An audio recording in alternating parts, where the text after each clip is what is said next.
Well, the game was fantastic, well played by both teams. We all had a lot of fun. It was great to watch. Very talented players. We have ongoing negotiations in Iran and with Iran. That hasn't stopped. And we could have at least an idea by 1 or 2 days from now, but I think it's going well. The blockade continues to hold 100%. Nothing is getting through our blockade. No oil, no income, no nothing. Nothing's getting through the blockade. We have our great Secretary of the Interior, and we have Lee Zeldin, as you know, Environment, and you might give him a little update on what we're doing with a few different things, as long as we're here with the news, with the media. They're being very nice tonight, the media. In California, I hear they speeded the process up a little bit, and they had a good result, one good result out of two. Doug, would you like to say a couple of words? Well, I would just say on the Middle East, President Trump has all the leverage, and I'm confident we're going to come out of this with a great deal. In terms of getting ready for the spectacular celebration of our amazing country, our 250th, with President Trump's Safe and Beautiful in D.C., what's been accomplished.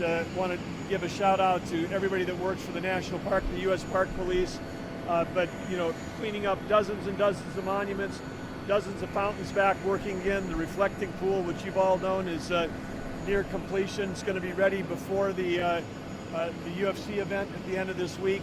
So everything's going great on that front. The city's never looked better, and President Trump, I think you've said you've called them love letters. You've got more love letters on about the fountains and the beauty of the city than ever before. But how fitting as we go into our 250th that President Trump personally getting involved in making sure that our capital reflects the greatness of our country, because it's not decline is a choice, and President Trump has shown a blueprint for every American city, every mayor in this country that's got a large metro, that's got a homeless problem, that's got a graffiti problem, that's got a crime problem. He's played out a blueprint of how you solve that, and that's the real lesson here.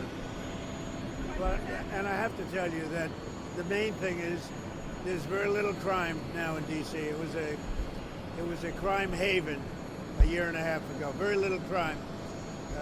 Soon I think it'll be almost no crime whatsoever. So I want to thank really the National Guard, the D.C. Police. We work very closely with them, and they do as we ask, and they've been terrific, really terrific. And we have very, very little crime. Also, Memphis, and if you look at New Orleans in Louisiana, they're down 77%. Memphis is down 74%. And I would say D.C. is down 95%.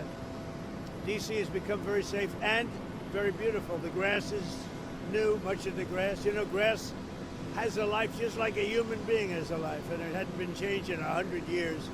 But you see there's nobody sleeping on the beautiful parks. The wire and fences are all taken down.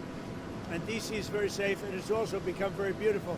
The reflective lake, as we call it, the reflective, beautiful reflective lake. I mean, it's like a mirror, and that's filling up now, still filling up.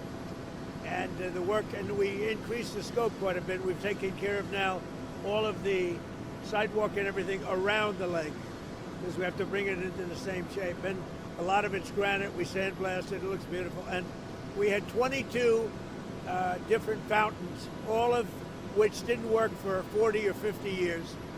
They were loaded up with graffiti, and because of the Department of Interior working with me and some other people that are into it, we want to beautify. We have one of the most beautiful capitals in the world, and doing a really good job. So of the 22, not one of them worked for 40 or 50 years. Now every one of the 22 work, and I think we have a couple of more to go, no? Yep.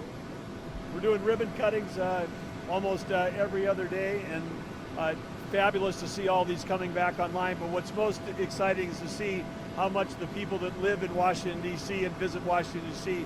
love coming to a safe and beautiful city.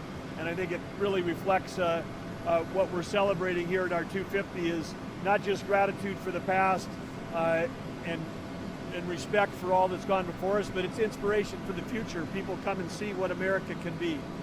You know, it's a little bit just sitting here talking or standing here and talking to you. And we have a lot of respect for a lot of the people before me. I know some of you very well. But take a look at that plane. See that plane? That's in perfect mint condition. Take a look at that. Look at that. Isn't that amazing? And everything should look that way. We work with the military. We do a real job. But you look at the polish. Look at the way everything is beautiful. And that's the way we want D.C. And some people would laugh or smile at it, but there's nothing to smile at. So D.C.'s become really safe and really, really beautiful. And we have some great things planned, like the promenade. We've got a promenade at the Lincoln Museum, at Lincoln, and you have to see this. This will be one of the most beautiful things. The Lincoln Memorial is going to be unbelievable. It was supposed to front on the Potomac, and they built 2 highways behind it. And we're taking care of that by bridging over the highways. It's going to be beautiful what they're doing there. So we have some really, and the Ark will be maybe the greatest thing. I think the ballroom, but a combination of the ballroom and the Ark will be the 2 greatest projects of them all. So we've got a lot of exciting things happening. Getting back to other things like jobs numbers, we have record jobs. We have more people working in the United States today than at any time in the history of our country.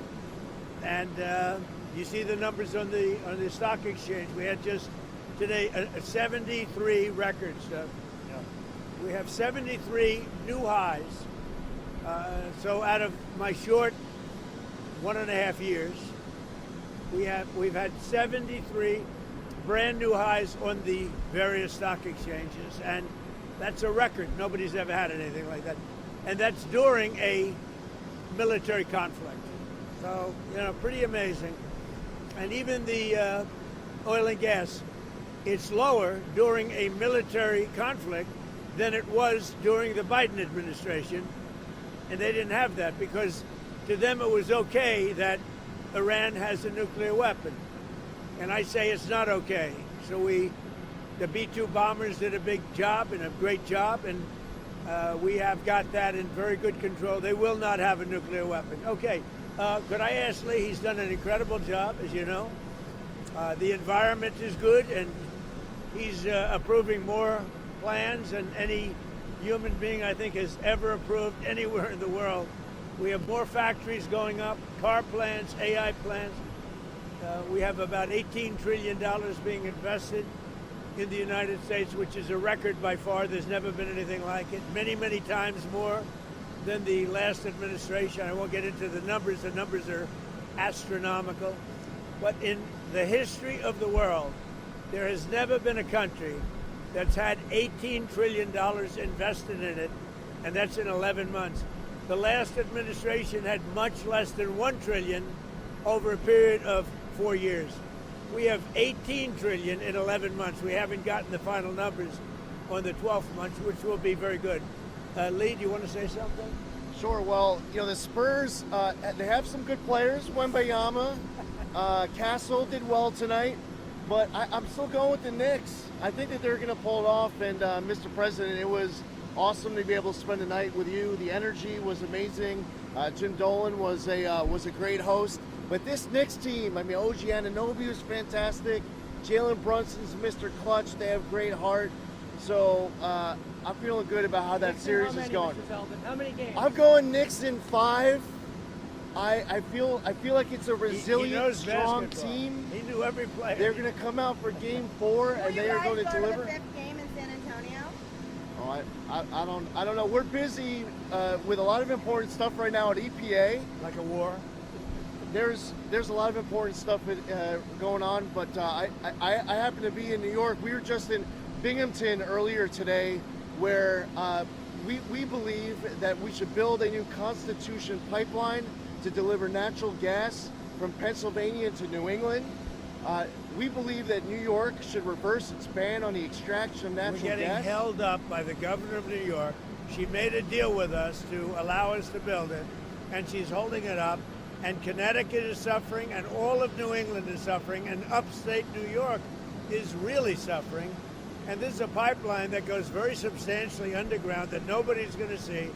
And the people of New England and others are paying among the highest prices anywhere in the world, frankly. If you look at throughout the world, because you can't get, because we have a governor that just doesn't allow it. This has gone on for a long time, and we made a deal with her, and she broke the deal. We made a deal. We're going to give her a couple of windmills someplace because she likes windmills, which is a big mistake, and we made the deal. So I guess we're withdrawing those windmills, but she gave us two, one going out to Long Island, which is now under construction, and one going to New England.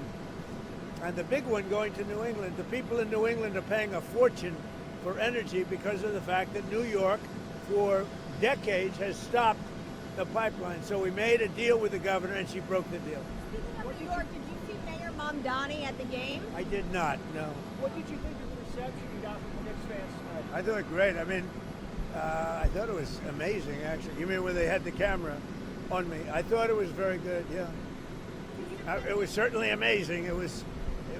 I think mostly cheers. It was loud, and it was very enthusiastic. Mr. President, ESPN commentator Stephen A. Smith, who has talked about running for president, said he would blame you if the Knicks lost the game. How do you respond to that? I think he's a nice guy, but you need a certain aptitude to run for president. You need a high IQ. I'm not sure that Stephen has that.